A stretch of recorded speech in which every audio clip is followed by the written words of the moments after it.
ગોર બાપા આપણે હવન કરાવવાનું છે અને તમારે જ હવન કરવા આવવાનું છે, તો મુહૂર્તે કાઢી રાખજો અને માલ સામાનની સામગ્રીની લિસ્ટ તમે મને આપી દેજો, એટલે હું માલ સામાન ઘરે પુગાડી દઉં અને જે માલ સામાન નહીં મળે ને ઈ તમારે લઈ આવવાનો રે. જો ભાઈ આવા ત્રાંબાના ત્રાસ છે ને શાલ લેવાના છે, બરોબર? રમેશભાઈ આ હવનની સામગ્રીનું લિસ્ટ છે, ટાણા હાર પુગાડી દેવાનું થાય છે, બરોબર? એટલે બધી ઠેકાણા મારે જ જોડવાનું. કાકાના છોકરાઓને કેવા હાટું રાખ્યા, એને કામ શીખો ને. કાનમાં અમારો હવન છે એટલે 2 માંડવા બાંધવાના થાય, તો ઈ ઓર્ડર હું તમને આપું છું. આલ્યો એડવાન્સ પેમેન્ટ, ટાણા હાર પુગી જાયજો અને ગાડલા પુગાડવાના રહે એક દી અગાઉ. રેડી? 10 ગાડલા લઈ આવી. હું છે ભાઈ, હું તકલીફ પડી હિસાબમાં. જો અધવૈસે હિસાબ માંગો હોય તો બધો સામાન લઈ આવવાનો. એક તો કામ કરી દે, એમાંય તમે સામે ટક ટક કરો છો પાછા. માલ સામાન મારે જ લેવા જવાનો, કોઈ હલે એમ નથી. હાલો ને ભાઈ, હવે ગાડી આપો ને. સીનું વાળાને કહી દીધું કે નહીં?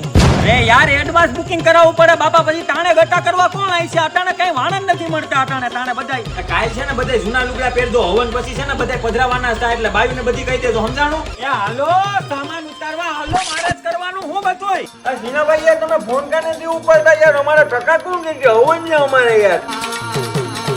લા ભાઈ 9 બાજુ લેવાનું કીધું તો આ 3 બાજુ લઈને હું આયલો આવ્યા. સાઈડમાં મૂકી દે, બીજા સો લેતો જા ઝડપ કર. ભાઈ કાલના જમણવારમાં છે ને કેરીનો રસ રાખવાનો છે, કેમ કે ઉનાળા જેવું છે ને એટલે કોઈને તકલીફ ના પડવી જોઈએ જમવામાં, સમજાણું? હવે બધા ખાટલામાં ખડકાઓ, સવારે વહેલું જાગવાનું છે પછી. એટલે યાર કોઈ ગોર બાપાને તો તેડતા હોય યાર. હવે ફૂલ જવાઈ ગયો ને સાણા જવાઈ ગયો, જલ્દી ફુગાડી ગયો ખેતર જડો.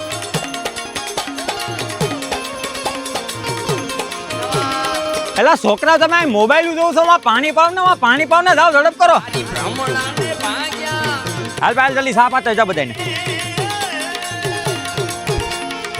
પછી બહુ મોટી શિખંડ ની હતી એટલે કેરીને રસ કેન્સલ કર્યો. લાંબુ વાહન કરવા દે. સારું એવું જોકો આવ્યું તો ભાઈ.